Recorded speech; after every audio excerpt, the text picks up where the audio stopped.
तालुका केज येथील मस्साजोग सरपंच स्वर्गीय संतोष अण्णा देशमुख यांचं ते अत्यंत निर्दयी प्रमाणात त्यांची हत्या झाली त्याच्या निषेधार्थ जालना येथे येत्या 10 तारखेला जन आक्रोश मोर्चा काढण्यात येणार असून त्या मोर्चाच्या पूर्वतयारीसाठी आज या ठिकाणी मराठा क्रांती मोर्चा व सकल मराठा समाजाच्या वतीने सर्व पक्षीय सर्व जाती धर्मातील लोकांना सोबत घेऊन हा निषेध व्यक्त करण्यासाठी जालन्यात मोठ्या प्रमाणात जन आक्रोश मोर्चा काढणार आहे।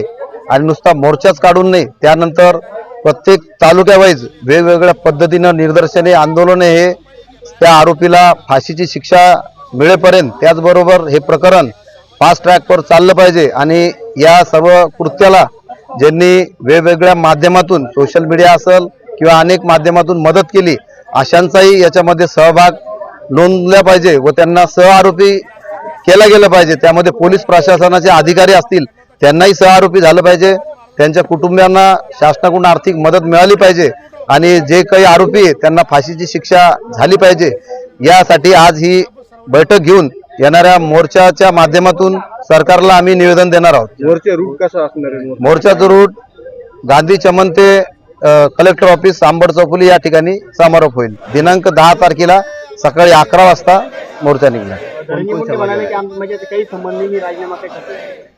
संबंध नसला तरी त्या जिल्ह्याचे आणि जे संबंधित आरोपी सध्या पोलिसांनी धरले ते त्यांचेच कार्यकर्ते असल्याचे सर्वत्र दिसून येते। सोशल मीडियाच्या माध्यमातून अनेक वर्तमानपत्रात किंवा वेगवेगळ्या कार्यक्रमात त्यांच्या सोबत आहेत आणि आधीपासून सोबत असल्याचे त्यांनाही अनेक वेळेस स्पष्ट केलेले आहे।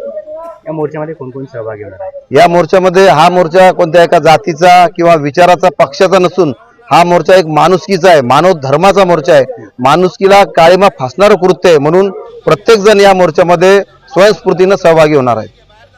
Okay, thank you. सामाजिक सलोखा राखणार फक्त मराठा म्हणून मराठा क्रांती मोर्चा हे सर्वांना सोबत घेऊन चाललेल्या पाहिजे। म्हणून आपण आता 10 तारखेला जो मोर्चा होणार आहे त्याच्यामध्ये प्रत्येक आपल्या जालना जिल्ह्यातील प्रत्येक तालुक्यातील जे समन्वय करून आपल्याला जास्तीत जास्त लोक कसे आणता येईल। आता आपण मागच्या वेळेस मोर्चा घेतला होता छत्रपती शिवाजी महाराज पुतळ्यापासून तर संभाजी महाराज पुतळ्यापर्यंत, पण तो रूट खूप मोठा होतो। 10 तारखेला आपल्याला काय काय नियोजन करता येईल आणि जास्तीत जास्त संख्येने लोक कसे येतील हे आपण सर्वांनी ठरवायचे। एवढं बोलतो आणि पुढील अरविंदराव बोला। सामान्याला न्याय मिळवून देण्यासाठी नेहमी सातत्याने लढणारे यांना या ठिकाणी नमन करतो।